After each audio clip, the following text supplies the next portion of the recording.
बात सुनिए। रावण का भाई विभीषण आपके शरण मांगने आया है।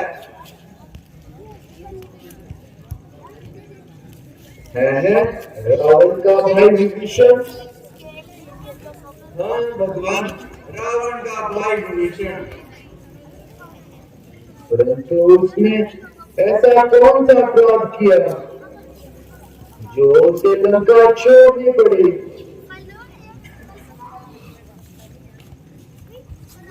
विभीषण रावण के इस कार्य को अनुचित बताता है और उन दोनों में कुछ बोलचाल हो गई। रावण ने क्रोध में आकर सरेआम सारे दरबार में विभीषण को लंका से बाहर निकाल दिया।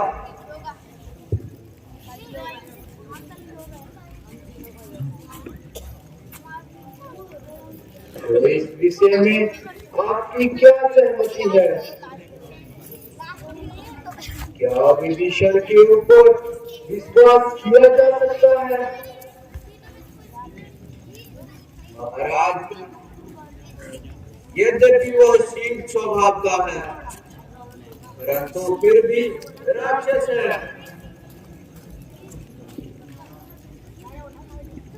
शासनों की माया समझ में नहीं आती।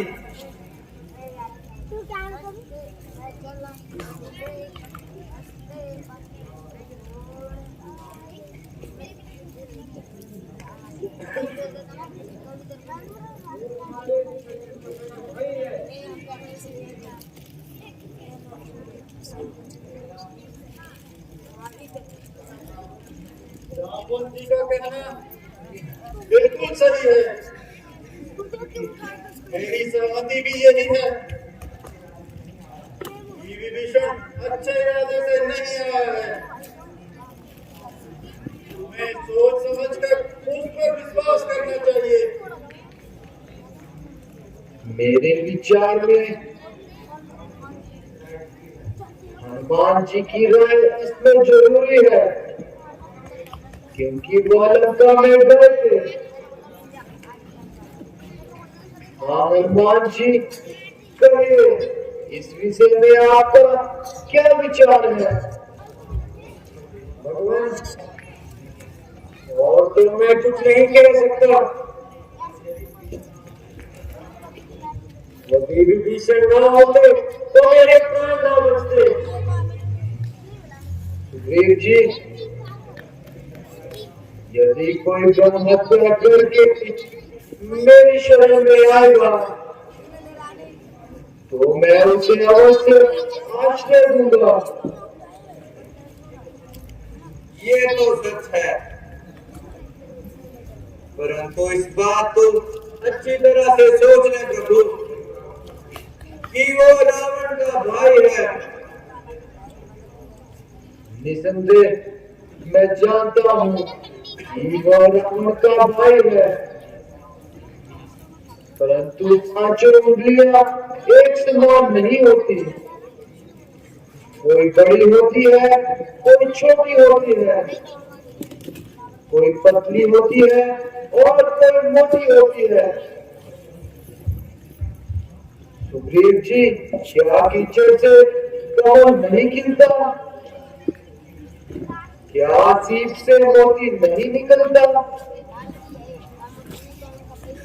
क्या कांटों के साथ फूल नहीं होता?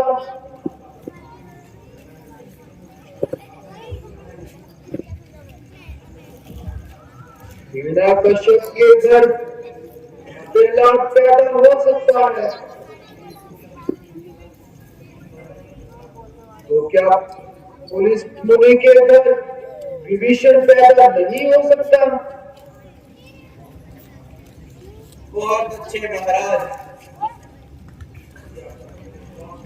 यदि आपको विभीषण पे विश्वास है तो आपकी आज्ञा।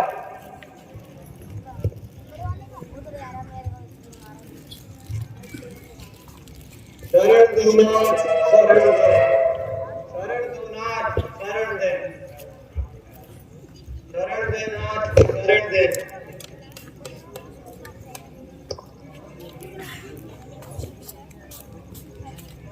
भक्त शिरोमणि योगेश्वर, तुम इतने क्यों घबरा रहे हो? आखिर किस भय से छटपटा रहे हो? कुछ ना पूछो भगवान, मैं निशाचर कुल में जन्म लिया हूँ, रावण का भाई हूँ। राक्षसी स्वभाव के कारण मुझे पाप किया है। मैंने कोई शुभ कार्य नहीं किया, किंतु हे नाथ, आप संसार के सुखों को दूर करने वाले हैं। यही सुनकर मैं आपकी शरण में आया हूँ, मेरा उद्धार कीजिए। विभीषण जी, तुम निश्चिंत रहो। भगवान, जैसा सुना था वैसा ही पाया। जिसने अपने शत्रु के सगे भाई को गले लगाया, मैं भी प्रतिज्ञा करता हूँ कि आपका एहसान जिंदगी भर नहीं भूलूंगा और इसका बदला जरूर चुकाऊंगा। महाराज,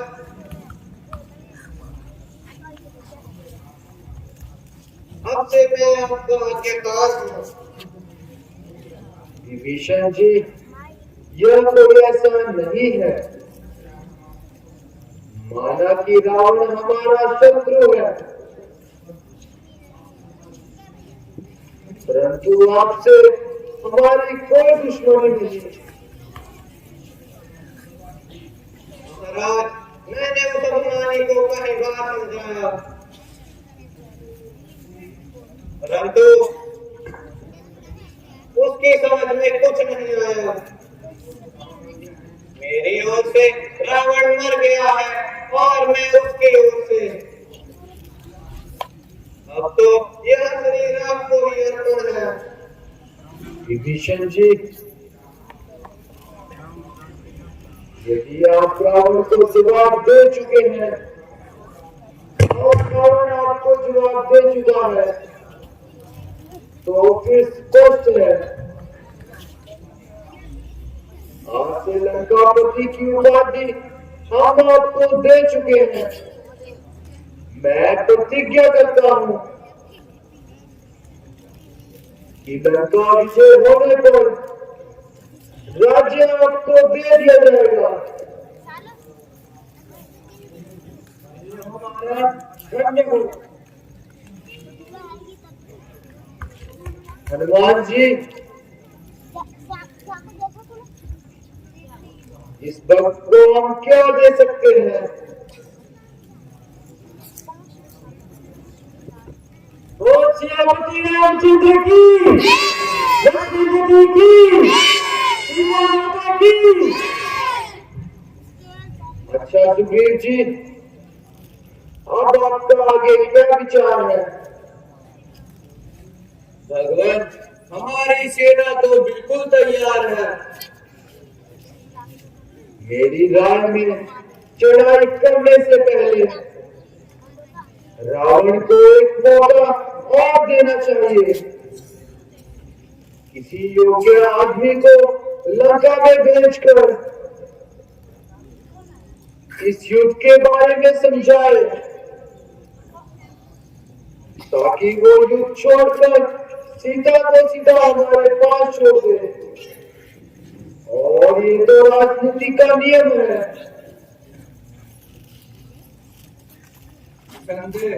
ये राजनीति का नियम तो जरूर है, पर मुझे पूरा विश्वास है कि रावण अपनी बातों से नहीं पीछे हटेगा। कुछ भी हो, माने और या न माने, हमें उसकी बातों पर नहीं जाना चाहिए, बल्कि अपना कर्तव्य निभाना चाहिए।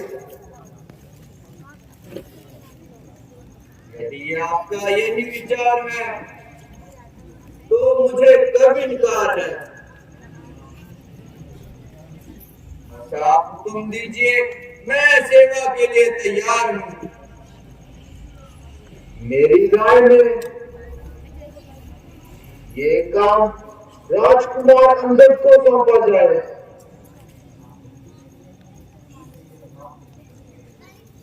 आपने मेरी मान वृद्धि करके मुझ पे दया दिखाई है। जो ये काम मुझे सौंपा है। अच्छा, प्रातःकाल होते ही लंका के लिए प्रस्थान कर जाना और बड़ी निर्बुद्धिमता से रावण को इस भयानक युद्ध की हानि जताना। यदि ना मानेगा तो हम फिर मजबूर हैं, परंतु हमें अपना कर्तव्य अवश्य निभाना चाहिए। भगवान, आपकी आज्ञा स्वीकार करता हूँ।